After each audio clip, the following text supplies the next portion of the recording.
রায়ের দিন প্রতীকী ফাঁসি প্রদান করি আমাদের বাংলার পক্ষ থেকে শেখ হাসিনাকে শাহবাগ মোড়ে। এইবার ওই দিনই রাতের বেলায় কিন্তু আমরা একটা আনন্দ ভোজের ব্যবস্থা করি, যেখান থেকে প্রায় সহস্রাধিক লোক আমরা একসাথে খাওয়া দাওয়া করে আনন্দ করি।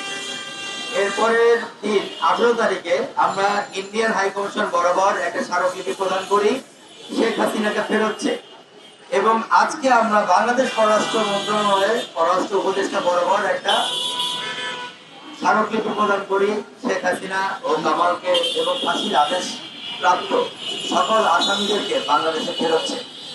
আমরা ভারতকে স্বনির্বদ্ধ অনুরোধ জানাবো, তারা যে বন্ধুত্বটা আমাদের কাছে দাবি করে যে তারা আমাদের বন্ধু রাষ্ট্র, তারা সেই প্রমাণ দিবে যে বাংলাদেশের বন্ধু রাষ্ট্র। আর তা না হলে শেখ হাসিনাকে তারা নাগরিকত্ব দিয়ে তাদের কোন একটা প্রদেশে রাষ্ট্রপ্রধান করে রাখুক, প্রাদেশিক প্রধান করে রাখুক, বাংলাদেশে আর কোনোদিন তাহলে আসতে হবে না। তখন আমাদের সাথে ভারতের অন্য লেভেলের একটা খেলা হবে। এই খেলার আমাদের দরকার নাই যে আমার নাগরিক তোমার ওখানে পড়ে আছে, তুমি ফেরত দাও। তখন তোমার নাগরিক আমার এখানে কোন চালাইছে সেটা নিয়ে আমরা তখন বিচার করব। আমি এইটুকু বলবো ওদেরকে, আর যদি ফেরত না দেয় ইন্ডিয়া, তাহলে অবশ্যই আমরা কিন্তু আমাদের বিভিন্ন রকম, আমাদের যত রকম যা শক্তি আছে, পরাশক্তি আছে, পররাষ্ট্র নীতি আছে, সব দিক থেকে আমরা আহ্বান করবো ইন্ডিয়াকে ব্লকেজ করতে, ইন্ডিয়াকে ব্লক করতে। ইন্ডিয়ার সাথে আমাদের রিলেশন আরো তলানির দিকে যাবে, কিন্তু যদি এই শেখ হাসিনাকে নিয়ে তারা আরেকটু বাড়াবাড়ি করে।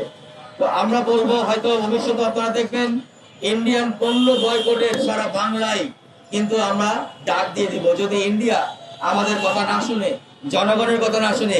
সরকার সরকারের জায়গায় থাকবে, কিন্তু জনগণের সাথে চিনিমিনি খেললে জনগণ কিন্তু সেটা মেনে নিবে না। আমরা কিন্তু ইন্ডিয়ার সমস্ত পণ্য যদি বয়কট করে ফেলি, তখন কিন্তু ইন্ডিয়াকে কেঁদে মরতে হবে। এই 18 কোটি জনগণ, এই 20 কোটি জনগণের যে মার্কেট আছে, ইন্ডিয়া কিন্তু মুহূর্তের মধ্যে সেটা হারিয়ে ফেলবে। এজন্য আমি ইন্ডিয়াকে আপত্তি জানাবো, ইন্ডিয়াকে অনুরোধ করব, তোমরা আমাদের বন্ধু হতে চাও, বন্ধুত্ব প্রমাণ দাও। যদি বন্ধু দাবি করো, তাহলে আমাদের বন্ধু হয়ে শেখ হাসিনাকে বাংলার মাটিতে ফেরত দাও। নিরপেক্ষ, সত্য প্রকাশে আপোষহীন।